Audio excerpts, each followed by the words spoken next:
On repart les amis, on repart avec Stéphane Van Nuffel. Salut Stéphane, Bonjour, fondateur Stéphane. de netinvestissement.fr, qui vient nous voir régulièrement pour parler de choses et d'autres. Et là donc c'est la folle semaine. Nous on est toujours un peu, on n'est pas accroché à l'actualité, vous l'avez compris.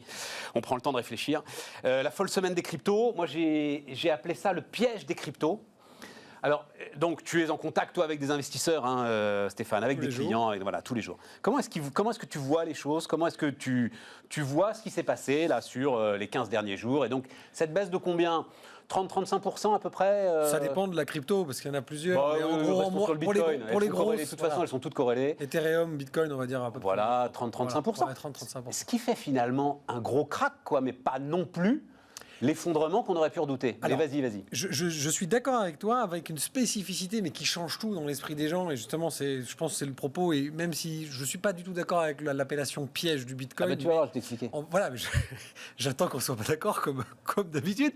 C'est juste qu'en fait, le krach boursier classique sur des marchés financiers tels qu'on l'entend, obligataires, actions, etc., il est dû finalement à quelque chose qui correspond à une surprise, même si ce n'est pas toujours vrai, que les analystes peuvent le sentir venir, qu'il y a toujours des gens qui le voient arriver. Le Bitcoin, étant donné que ça monte à une vitesse absolument colossale, il ne faut pas être surpris du tout que lorsqu'il y a à un moment donné une contre-information, un frein au développement de cette technologie, en tout cas de cette nouvelle façon de penser, ça craque. Là, il y avait une très bonne raison objective. Voilà, les annonces chinoises sont une très très bonne raison pour faire baisser la valeur de cette monnaie. Voilà, ce n'est que la Chine. Tu vois ce que je veux dire, mais voilà, ça n'est que la Chine, c'est 60% de la production de Bitcoin. Donc, de la production, oui. Ça on est d'accord. Bah oui. Ça veut dire que sans doute de la détention aussi, non, la détention, ça, c'est ça. En fait, Stéphane, c'est là où toi et moi on va être d'accord, c'est que c'est tout là le problème. Le vrai problème de la crypto-monnaie. Non, alors je vais te dire, pourquoi piège? Donc c'est monté à 60 000. En fait, le piège, c'est Air France se casse la gueule. Tu peux racheter Air France à la baisse sur des éléments rationnels et tu peux même prendre des paris. Air France va repartir, il y aura un peu moins de vols long courrier. Donc la valeur qui était là, elle était à 14, elle va peut-être revenir à 12. Là, elle est à 5, je peux en racheter et je vends à 12. Très bien. Et il y a des avions. Il y aura toujours des avions qui existent. Tu peux rationaliser le truc. Ok, je comprends. Et je prends mon risque là-dessus. Tout à fait. Pourquoi c'est un piège, le Bitcoin? Parce que là, j'ai une référence à 63 000 $. C'est plongé, c'est tombé à 40 000 $. Mais je n'ai aucun moyen de savoir si ça va remonter à 63 000, sauf, et ça tu le sais très bien parce que c'est la logique de l'investisseur, moi la seule valeur que j'ai en tête c'est les 63 000. Ou plus. Et donc je ne lâcherai pas le truc tant que je n'aurai pas récupéré ces 63 000. Et pourquoi est-ce que c'est un piège? Parce que cette logique peut m'emmener en fait à la casse. À la casse. Bon, alors, oui et non Stéphane, si tu permets. Oui, dans ton raisonnement, il tient la route pour une certaine catégorie d'investisseurs, c'est-à-dire les profanes. L'autre catégorie d'investisseurs, c'est comme tous les débats qu'on a eu toi et moi sur les hedge funds, sur GameStop, sur Reddit, sur Robinhood. Tant que ça ne touche que des professionnels, ils savent très bien ce qu'ils font. Mais non, ils ne peuvent pas savoir ce qu'ils font sur le Bitcoin. Il n'y a pas de référent. Il n'y a pas de sous-jacent. Leur référent, c'est Bitcoin. En fait, c'est ça qui est très important que les gens comprennent s'ils nous écoutent. Il y a des centaines de crypto-monnaies. Nous, chez Net Investissement, on n'a pas le droit de les conseiller du fait de notre position de conseil. En revanche, on a le droit de conseiller des entreprises qui sont agréées par l'AMF, je te passe le détail, et qui vont regarder ça. Les entreprises avec qui on bosse, elles ont sélectionné que 24 crypto-monnaies dans le monde qui sont agréées ou en tout cas acceptées intellectuellement par l'AMF. Pourquoi je te dis ça? Bitcoin. Non, mais pourquoi je te dis ça? Parce que le Bitcoin, c'est un truc très spécifique. Les deux premières crypto-monnaies, Bitcoin et Ethereum, sont déjà extrêmement différentes l'une de l'autre, puisqu'il y en a une, c'est une monnaie. C'est en tout cas le principe simplement d'imaginer une valeur d'échange pour un objet, donc Bitcoin.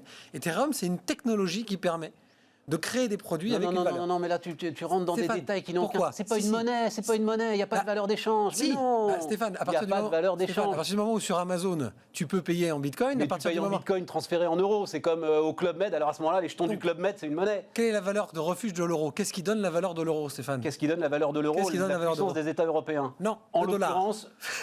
Le dollar. Si, c'est la valeur, le dollar. Parce que les talons, c'est le dollar. Qu'est-ce qui a donné la valeur au dollar? C'est l'or. Qu'est-ce qui donne la valeur à une monnaie, à une pierre en or rare? C'est sa rareté et c'est le gré à gré qu'on accepte depuis des siècles. Là, on n'aura même pas de 6 minutes pour régler nos désaccords. C'est pas un désaccord. Je veux que tu comprennes que je suis d'accord avec toi. Mais non, ce que tu dis, alors pardon, mais ce que tu dis n'a aucun sens, Stéphane. Écoute-moi. Il y a plus de, tu es courant, Bretton Woods, il n'y a plus de lien entre l'or et le dollar. Et l'euro aujourd'hui évolue en fonction du gré à des gré. arbitrages. Du gré à gré, Stéphane, du gré Effectivement, à gré. mais C'est qui tout. sont liés à... Je ne suis pas en train de te dire qu'il y a les talons or, les talons dollars, je te dis Mais que la c'est pas valeur... tout. Stéphane. Regarde les spreads s'écarter entre l'Italie et l'Allemagne. Tu vas voir ce qui va faire ton euro corrélé au dollar. Très bien. Eh ben, ça veut dire qu'il n'est pas corrélé au dollar. Il est pas un corrélé à la problème. puissance de la J'ai zone aucun euro. problème. C'est du gré à gré intra-euro. C'est ce que je suis en train de t'expliquer. Alors attends, pour que tu comprennes mon processus, parce que je suis 5 d'accord avec toi. 5 minutes, mais c'est très vite, c'est très simple. D'abord, il ne faut pas, et c'est pas moi qui vais le faire, puisque tu sais très bien d'où je viens et quel était mon modèle de travail et celui que Karl et moi avons inventé. Il ne faut pas jeter avec l'eau du bain tout ce qui est du renouveau. Il faut qu'on se prépare à s'aligner sur ce qui va se passer. La technologie blockchain est de toute façon l'avenir pour nos banques centrales. La monnaie papier, la monnaie chèque, la monnaie virement, ça ne va plus exister. Ce sera des monnaies numériques. La banque centrale est dessus, Goldman Sachs est dessus. Rien à voir JP avec Morgan. le Bitcoin. Rien. Stéphane. Rien à voir avec le Bitcoin. Je ne suis pas là pour défendre ou pour attaquer Non, le mais c'est Bitcoin. une technologie, on s'en fout de ça. Bitcoin est une valorisation d'une monnaie technologique qui est un actif. C'est pas une monnaie, c'est un actif. C'est pas un actif. À quelqu'un. Il n'a pas de sous-jacent. Il n'a pas de sous-jacent. Stéphane, c'est pas qu'il n'a pas de sous-jacent. Il a un sous-jacent. Il C'est ne cet repose sur rien. Si, le gré à gré, la valeur que les gens donnent. Pourquoi un Giacometti vaut 100 millions de dollars alors que c'est un mec qui l'a dessiné parce qu'il y a quelqu'un qui est capable de l'acheter 100 millions de dollars. Il faut qu'on se prépare intellectuellement à ça. La technologie du Bitcoin permet de sécuriser et de non conventionner la transaction. C'est-à-dire qu'elle est hors conventionnement. C'est hyper important. C'est-à-dire qu'on n'est plus obligé de passer par un broker, qui est donc une banque, qui est donc un assureur, qui est donc un compte en ligne. C'est totalement faux. Personne aujourd'hui. Mais non, tout le monde passe par des plateformes. Coinbase, tout le monde passe par des brokers pour aujourd'hui trader le Bitcoin. Mis à part des super experts. Tu peux très bien détenir sur une clé USB chez toi tes propres Bitcoins. Tu peux me les vendre. Ça passe juste par une transaction. C'est zéro frais. Ça vient sur ma clé USB. Il ne faut pas perdre ton code. Ça va passer par une transaction qui va prendre des jours et des jours. Coinbase, j'ai pas de problème. C'est un broker. Mais c'est un broker. Stéphane, c'est 50 fois moins cher qu'une banque. C'est ça que je suis en train d'expliquer. Le Bitcoin sera... Je sais pas, hein. Attention, je dis juste, il ne faut pas jeter avec l'eau du bain, on ne peut pas parler de piège. Tu me dis toujours pas... Mais si c'est un piège, tu me dis toujours pas où est la valeur. La valeur, c'est la valeur qu'on lui donne des gens. À partir du moment où M. Bezos est capable de te dire que si tu as des Amazon Coin ou des Bitcoins ou une monnaie qu'il aura inventée, c'est certain, te permet d'acheter une paire de pompes, ça a une valeur. Et donc cette valeur, elle est échangeable à partir de quelqu'un d'autre peut l'acheter. Mais personne ne dit ça, justement. Comment tu expliques alors que tu passes à de 300 dollars à la création, à 60 000 dollars et demain peut-être à 100. La spéculation, ça s'appelle. Stéphane, pourquoi aujourd'hui les grandes banques américaines préparent des ETF sur le Bitcoin? Pourquoi? Dis-moi, à partir du moment où Goldman Sachs, JP Morgan, BlackRock, etc. s'intéressent à ça, tu sais ce que ça veut dire. Oui, bien sûr, je sais ce que ça veut dire. C'est eux qui vont décider, ils vont donner le sous-jacent. Tu sais, faisons un petit saut dans le temps. La machine a remonté le temps. Ouais. Nous sommes en 2007, mesdames, messieurs, en 2006. Mais pourquoi donc Goldman Sachs fait-il des ETF gagés sur l'immobilier et les cours de l'immobilier dans 50 États américains? C'est donc que tout va bien se passer. 93, sauf que les ETF, les fameux subprimes, étaient vendus qu'entre banques. Le problème de Goldman Sachs, c'est la gourmandise quand les courtiers ont vendu ces produits à des petits porteurs. Laisse-moi finir ça. Dans tous les sens, Stéphane. Non, c'est pas Reste sur ton Bitcoin. Je donne un exemple. Il faut pas. Ce que je veux juste dire, c'est qu'il faut se méfier. Quand dans les années 2000, il y a eu la crise des startups, de la nouvelle technologie, qui peut remettre en question aujourd'hui que le monde de 2020 est basé exactement sur du .com? Ce sont que des technologies. Les Netflix, les Amazon, c'est tout ce qui aurait pu être créé en début 2000, mais qui n'a pas été compris. Ça a été mal compris par les petits porteurs. Et le problème du Bitcoin, pour moi, c'est pourquoi nous on fait des dizaines et des dizaines de vidéos sur le sujet, Stéphane, c'est que tant que c'est un Edge, tant que c'est Goldman, tant que c'est des gens comme Karl et moi. Bien sûr. Eh bien oui, mais Stéphane, c'est ça. J'entends dans mes propres bureaux des petits mecs qui ont 22 ans, ils sont stagiaires, ils ont 2000 balles de côté, ils ont entendu que l'Ethereum pouvait faire autant que le Bitcoin, ils mettent tout sur le rouge, impair et passe. Et alors, mais non, mais tu te contredis toi-même, c'est pour ça que ça vaut 63 000 $, mon vieux. Mais non, c'est bien sûr que non. Bien sûr que non.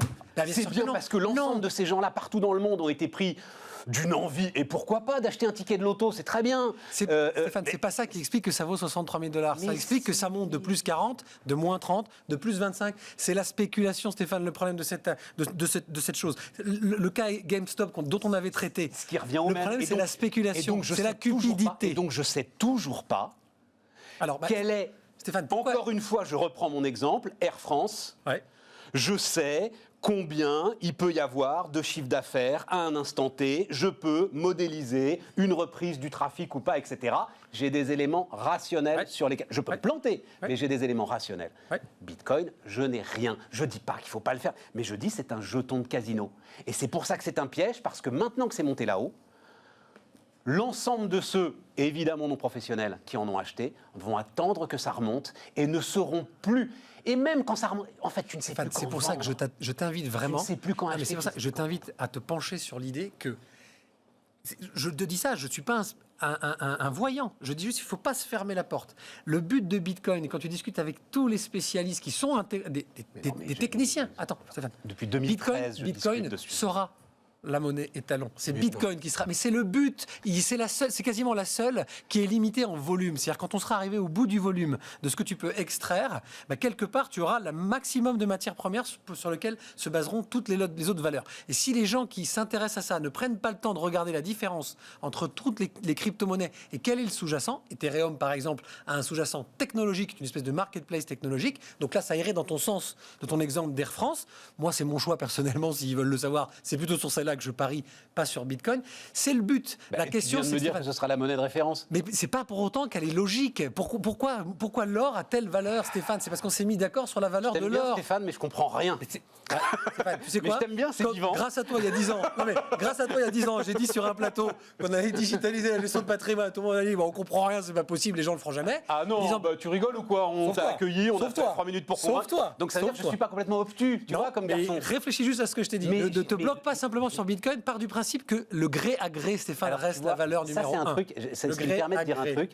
Le problème avec les... Alors, j'ai discuté, l'interview d'ailleurs, allez la voir, Pierre Noisa, fondateur de Paymium, l'un des premiers qui a fondé la première plateforme, je crois que c'était 2009, d'échange de Bitcoin en France. On a eu une longue discussion, etc. et tout. Mais en fait, pour pas mal des promoteurs du Bitcoin, si tu penses ce que je pense, c'est-à-dire que c'est un piège, c'est que tu n'as pas compris.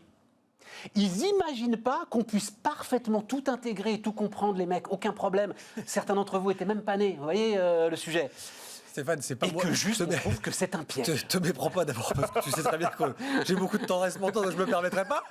Non, c'est pas ça. Moi, je te le dis franchement, tu sais très bien à qui tu as affaire. Les hedges, les trucs comme ça, la cupidité, la finance pour la spéculation, ça n'est pas mon modèle intellectuel. Moi, je préfère, peut-être pas Air France, mais je pense qu'il y a plus d'intérêt pour quelqu'un qui veut se poser la question d'investir dans une nouvelle technologie d'intelligence artificielle. Quelle est la valeur qu'on donne aujourd'hui à une technologie nouvelle qui n'a absolument aucun sous-jacent de points d'accroche et de comparaison? C'est simplement la monnaie, c'est-à-dire la valeur qu'on va lui donner en euros, en dollars. La question que se donnent les gens qui parient, entre guillemets, sur l'idée que les mentalités vont changer, pas sur le Bitcoin, c'est pas un pari, se disent que ça deviendra les méthodologies technologiques qu'on va utiliser, et donc c'est ça qui deviendra le sous-jacent. Tu vois ce que je veux dire? C'est-à-dire que c'est pas... Vous comprenez pas? C'est prenez l'angle sur la partie technologique. C'est pas de l'argent. Ça n'est pas de l'argent. Monsieur, madame, tout le monde, si vous investissez en Bitcoin, ayez des connaissances technologiques. C'est de la technologie, c'est de la nouvelle technologie. C'est pour ça que monsieur Musk, etc., s'intéresse à ce genre de choses. Même si derrière, on peut se poser la question de pourquoi il fait des allers-retours. Et là, on est sur la spéculation. Oui, au-delà de ça, on peut s'interroger même peut-être sur la santé mentale au sens large. Non, mais Stéphane, mais on est au bout. Bon, moi, je ne mettrai pas tout mon argent sur les bitcoins. Voilà ce qu'il faut absolument dire aux gens. Bien compris. Mais n'hésitez pas à fouiller. Il y a vraiment des trucs très très intéressants d'un point de vue techno. Allez écouter Pierre Noisa. Non, puis même sur, comme tu dis, la monnaie, la référence et tout. Franchement, il y a des bugs énormes dans la logique de cette construction. Nous, on a publié des petites vidéos qui ne promeuvent pas on n'a pas le droit de les vendre, mais qu'ils viennent voir sur YouTube d'investissement. Karl explique très très très facilement ce que c'est qu'une crypto-monnaie et non pas un bitcoin. Merci Stéphane, à bientôt. Merci Stéphane.